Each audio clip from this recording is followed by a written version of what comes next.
There. That's the pile of zip ties that I picked up off the ground.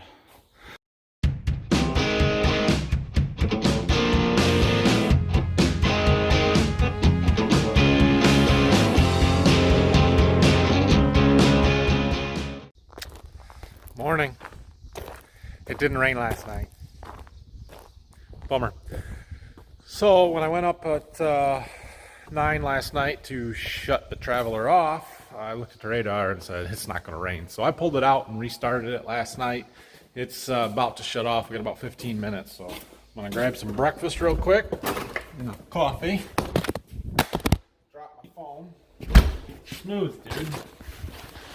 And then we're going to head up there and make the next run. So this happened.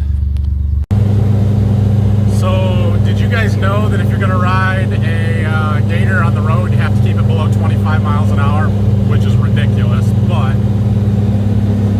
apparently when you cross the road and the sheriff's deputy sees you, he speed limits you and they will pull you over. No ticket, but he, whatever. So he went the other way, I'm going this way, I'm going 22. My water's still pumping, so we got time. Probably not going to stick to that for very long, though. Oh well. Okay, well that was exciting on the way up here, but I'm ready to pull out the gun to the next lane. I had to move the Traveler to the next hookup, so I'm going to make this one. It's not a full pull. We're behind the building site up there, them trees. There's a house there. So I don't know exactly how long this one will be, but not a 10-hour pull. As much as I'd like to get going spraying, our generator needs fuel, so we gotta take this up there at 25 miles an hour. Ugh. Getting the fuel put in the generator. Brought the drone, let's fly while we're waiting.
That was pretty cool.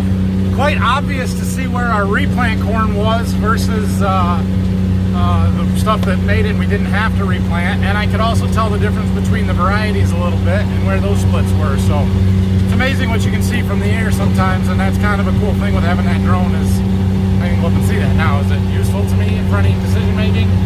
Not really at this point. But still, pretty interesting to see. Have cool shots of the Traveler, right?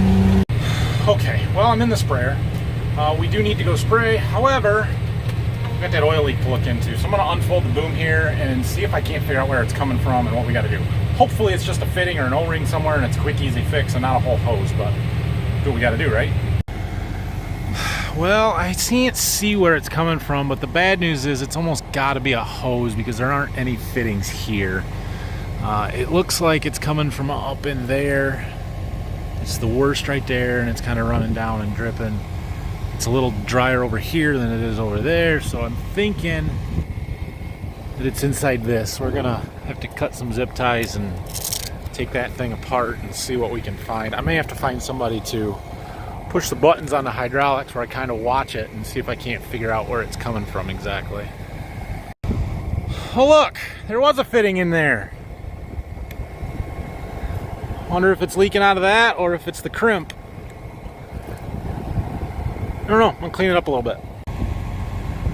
Okay, well I cleaned it up and then I went and actuated the hydraulics just to see if I could figure out where there was fresh oil, and it's clearly the crimp on that hose. Here's the problem. That hose goes from here all the way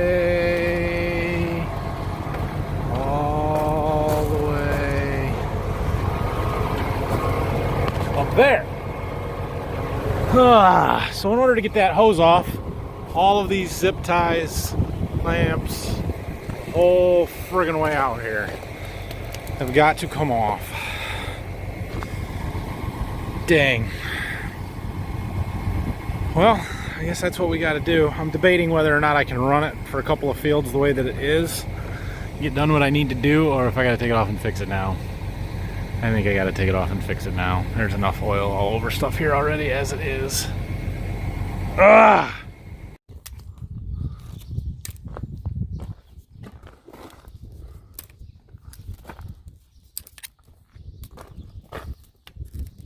I'm counting all these right, so we know how many to put back on.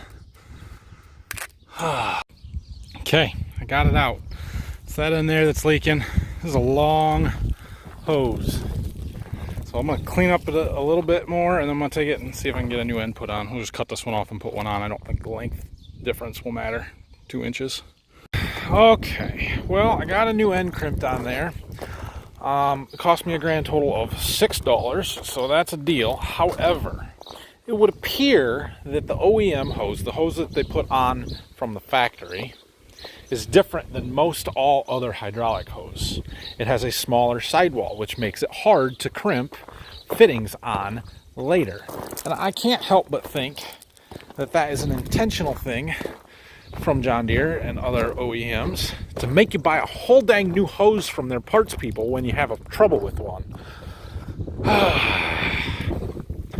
Oh, anyway, we're going to get this strung back in there and get it put on.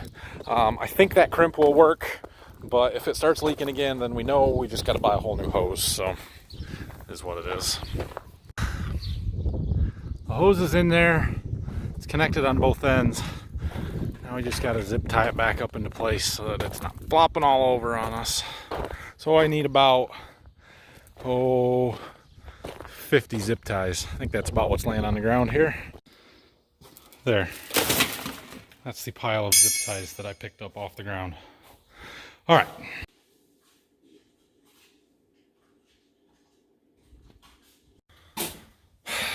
I give it about 10% chance of that rain actually getting here and amounting to anything, but it's close enough away that I can't go to the field and spray right now.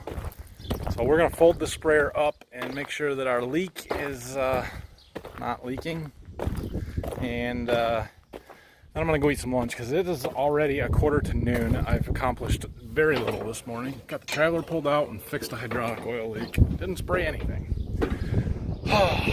So anyway, and the wind has picked up just a touch. I think that rain heading this way maybe is what's causing it. Still okay, but yeah. Let's go to lunch and then we'll come back and we'll know whether it's going to rain or not, and we can either spray or not. We'll see. Okay, I'm just getting back from lunch, and look, it rained.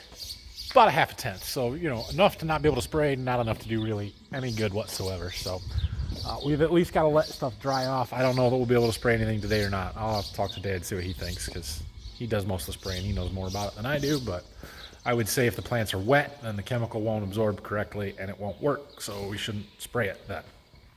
Yeah, makes sense, right?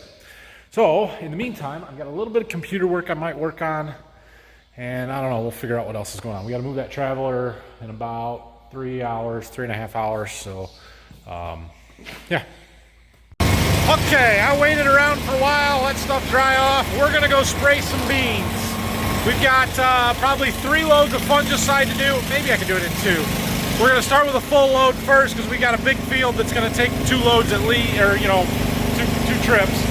So we're gonna load up 1,200 gallons of water. It's enough to do 80 acres at our 15-gallon rate. We gotta figure out how much chemical that is, but we'll get her loaded up here. It was a little over 8.5 gallons that I put in.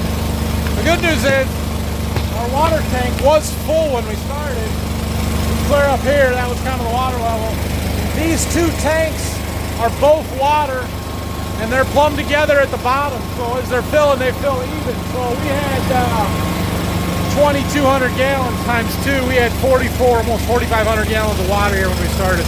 That's plenty for what we're going to do today. So I probably won't even turn the hose on. But if we are spraying and having a big day, and we have these tanks full when we start and we turn our hose on, it keeps up no problem. We'll have plenty of water for the whole day. Anyway, just about up to 1,200 gallons on the sprayer. We'll head to the field. When I was running this sprayer a while ago, a couple of weeks ago, doing some Roundup maybe, manganese, I don't know. Somebody asked me about visibility with the boom folded up, and I never answered it, completely forgot. But the upper part of that boom stops before the cab, and you can see right over it. So it's really not too bad. It's obstructed that way, but for the most part, you can see okay. So, all right, we made it to our field. This is a 110-acre field. That's why I said it was going to take 2 trips, because we can do 80 on this fill, and then we'll fill up again, finish this field, and go to another one that's just down the road down there. I also got the question on yesterday's video about the rate controller on this, and whether we had one where it would adjust the flow of the chemical and stuff when you speed up and slow down. And yes, it does. This number right here tells me our gallons per acre. This one up here shows me the flow, gallons per minute.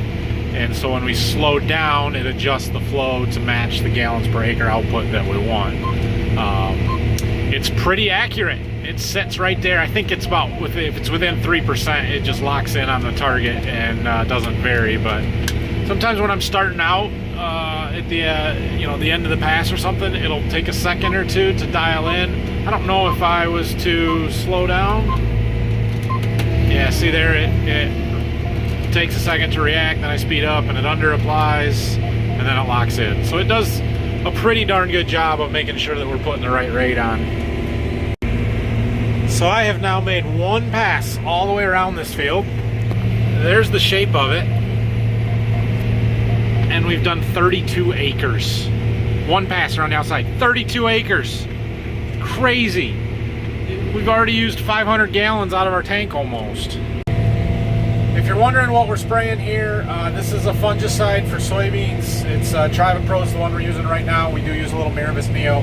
I talked about those a fair amount in yesterday's video, so you can go back and see that if you're curious, or ask me questions down below. I try not to go over the same stuff every day because it's boring when I do that, right?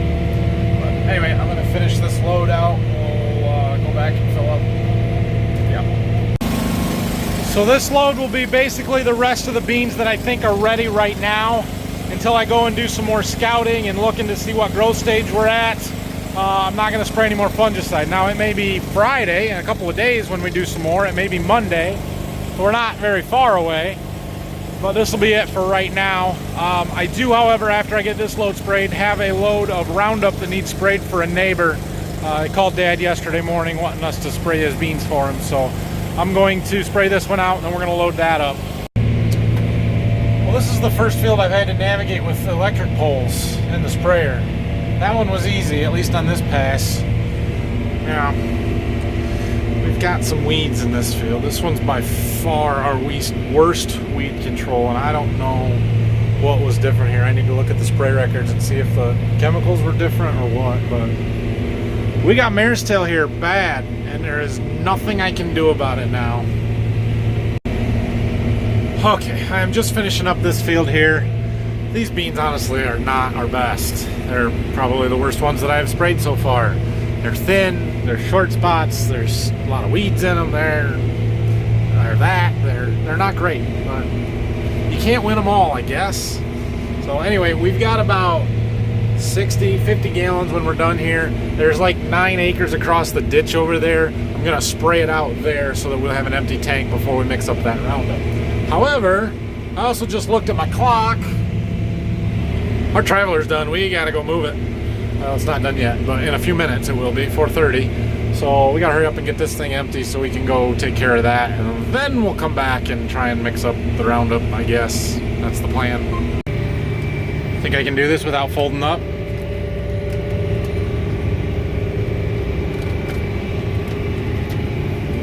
Oh yeah. Don't mind me.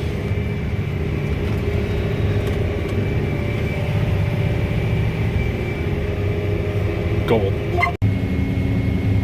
Yep, made one pass. 2.8 acres. We ran out, so no big deal.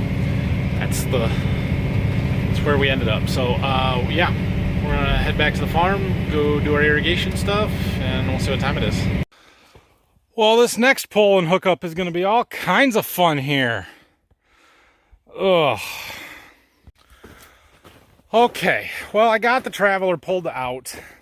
I got the that's the next one.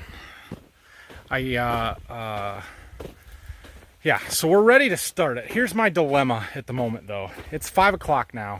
If I start this pull, it's a 10-hour pull at our normal speed. That means it's going to be done at about 3 o'clock in the morning. Do I want to come and move this at 3 o'clock in the morning? No, I do not. I could slow it down. Instead of 24 inches a minute, I could pull it in at 20 inches a minute. That makes it about 6:30 in the morning, which isn't terrible, except for that I kind of need to be home to help get my kids ready in the morning and off to the babysitter, and so that doesn't work. I could speed it up, doesn't help me. What's the difference between 1 o'clock in the morning and 3 o'clock in the morning? So I think I'm actually just going to leave it off for right now. I'm going to come back up here about 10:30 tonight and start it up then at the normal speed. That will make it get done at 8:30 in the morning, which is perfect. That's when I want it to finish. So that's my plan. I'm just double checking everything here, and I'm gonna go shut the generator off. Well, my little battery charger here worked really good. It says it's got the battery all charged up on this, which means it should start when we come back. I think that alternator got delivered today, but I'm not changing it at 10 o'clock tonight, so hopefully that will still work. But that was a brilliant idea. Sawyer, thank you for suggesting that. Yeah, who cares if your alternator works? Just put a battery charger on it. It's a generator. It makes its own power. That was up to 10 earlier today. Now it's down again. Not quite down to 9, but that alternator's got to be bad. Okay, we are loaded up and ready to go. I had to go look at the lawnmower for my mom. We have engine trouble on that. Knocking pretty good. This is not a good thing, so I'm not 100% sure what the problem is, but I think the engine needs rebuilt. She said she was running it earlier, and she noticed it was smoking, so my dad looked at it, and he just dumped some oil in it because there wasn't any oil on the dipstick. I have a feeling we got a rod or something. Something's bad. It does run, but it doesn't sound good, so I'll deal with that later. I gotta go spray this load out. I know I'm out in the middle of it now, but man, when you're doing new fields that you don't know, it's nerve-wracking with that boom sitting out there 60 feet. So these beans definitely needed sprayed. We've got some lamb's quarters and some ragweeds out here. The Roundup should clean it all up. There's something out here. I don't know if that's that water hemp or not. I don't know. We'll find out. If it dies, it's not. If it doesn't die, it's water hemp, which I have not seen in any of our fields. So great, something else in the neighborhood. But anyway, we're cruising along here. We don't have a whole lot left to do in this field. We'll be done spraying for a day or two. Okay, so I've got those two fields done. There's this little tiny one, just it's not even two full sprayer passes, and I made that pass and got all these weeds here that they clearly missed the first time around. But basically from the center of my sprayer to the ditch between here and where it starts to curve there, I ran out. Shoot. So I'm doing a little trick. We're doing a rinse of the entire sprayer, the ductor, the rinse, the chemical tank, the booms, and all of that. And we're gonna get a little water from our rinse tank, mix it in there. It may be a little light on Roundup, but there's not any weeds there anyway, so it'll at least get us covered. Well, shoot, this guy's got his own sprayer over there. Why did I need to do it? Ah, no, that's all right. Okay, we're done spraying. I'm going home. It's after 7. I was hoping to be home an hour ago, but at least a half an hour ago. That didn't happen, so anyway, thanks for watching, guys. Video number 200. How about that? Pretty awesome. We'll be right back at it tomorrow. We're not stopping there, so, and I'm going to do my live stream tonight, but by the time you're seeing this, it's too late for that. You can go back and watch it, I guess. And yeah, hit that subscribe button for me if you haven't already. And don't forget to thumbs up the video and leave me any questions that you got, and we'll go from there. So see you guys tomorrow. Have a good night. Well, maybe the battery charger idea wasn't so brilliant. She did. Dang. Or maybe it's the battery, not the alternator. I don't know. We may end up replacing both. Crap. I don't really want to bring a pickup up here to jump start this right now. I don't have jumper cables with me to even attempt it with the Gator, which I don't think would work anyway. We're gonna let her sit. Dang. That charger said it was all charged up too, dang it.